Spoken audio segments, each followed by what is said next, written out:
ఆనందంగా సాగాల్సిన విహారయాత్రలో మృత్యువు కబళించింది. వ్యాపారంలో రాణించినందుకు ఆ కంపెనీ ఇచ్చిన బహుమతి వారి పాలిట శాపంగా మారింది. విదేశీ పర్యటనలో ఉన్నామన్న సంతోషం క్షణాల్లోనే ఆవిరైపోయింది.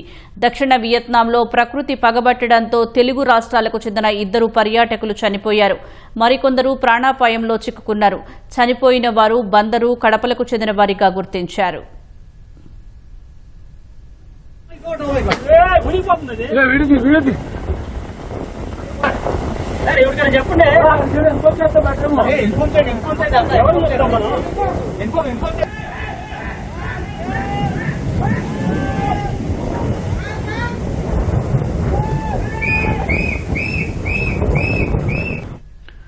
వియత్నాంలోని ఫూక్వాక్ దీవి సమీపంలో ఓ మొబైల్ కంపెనీ డీలర్లతో వెళ్తున్న పర్యాటక బోటు బోల్తా పడిన ఘటనలో తీవ్ర విషాదం నెలకొంది. ఓ మొబైల్ కంపెనీ తమ డిస్ట్రిబ్యూటర్లు, వ్యాపారస్తులను ప్రోత్సహించేందుకు వియత్నాంకు ఓ బిజినెస్ ట్రిప్ ప్లాన్ చేసింది.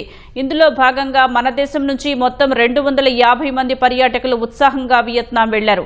వీరిలో ఆంధ్రప్రదేశ్ నుంచి 35 మంది, తెలంగాణ నుంచి 40 మంది మొబైల్ డీలర్లు ఉన్నారు. వీరితో పాటు తమిళనాడు, ఇతర ప్రాంతాల వారు ఉన్నారు.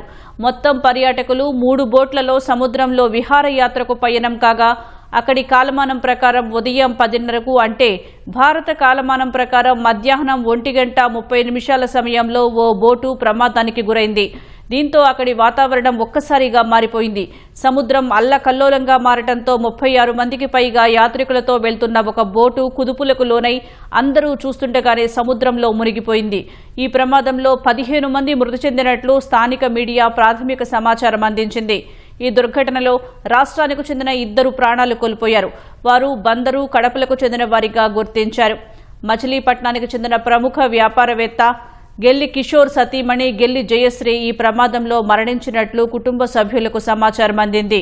సంతోషంగా ట్రిప్నకు వెళ్లిన ఆమె విగతజీవిగా మారిందన్న సమాచారం స్థానికులను కంటతడి పెట్టిస్తోంది. కడప పాత బస్టాండ్ ప్రాంతానికి చెందిన ఓ ఫోన్ల డిస్ట్రిబ్యూటర్ ముడియం శ్రీధర్ ప్రమాదంలో దుర్మరణం పాలయ్యారు. అయితే కడపకే చెందిన మరో వ్యక్తి నయీం అదృష్టవశాత్తు ఆ సమయంలో బోటు ఎక్కకపోవడంతో ప్రాణాపాయం నుంచి క్షేమంగా బయటపడ్డారు. కడప పాత బస్టాండ్ ప్రాంతానికి చెందిన శ్రీధర్ ఈ నెల 8న కడప నుంచి వియత్నాం బయలుదేరి వెళ్లారు. మృతుడు శ్రీధర్కు భార్య ధనలక్ష్మి, కుమారుడు కౌశిక్, కుమార్తె కిరణ్మయి ఉన్నారు. శ్రీధర్ గత 20 ఏళ్లుగా మొబైల్ డిస్ట్రిబ్యూటర్గా ఉన్నారు.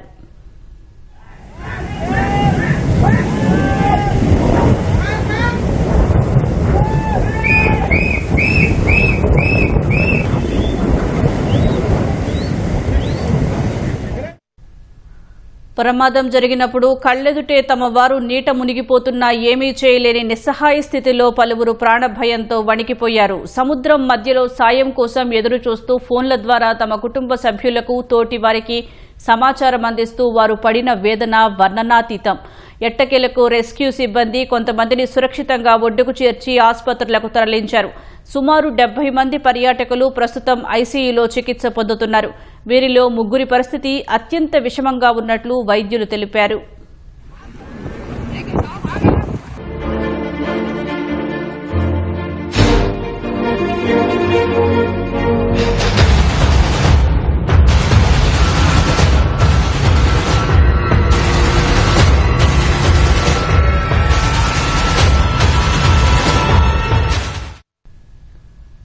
ఈ ప్రమాదంపై వియత్నాంలోని భారత రాయబార కార్యాలయం తక్షణం స్పందించింది. సహాయక చర్యలను వేగవంతం చేయాలని స్థానిక అధికారులను కోరింది. బాధితుల కుటుంబాలకు అవసరమైన సమాచారం, సహాయం అందించేందుకు ప్రత్యేక కంట్రోల్ రూమ్లను, హెల్ప్ లైన్ నెంబర్లను అందుబాటులోకి తెచ్చింది.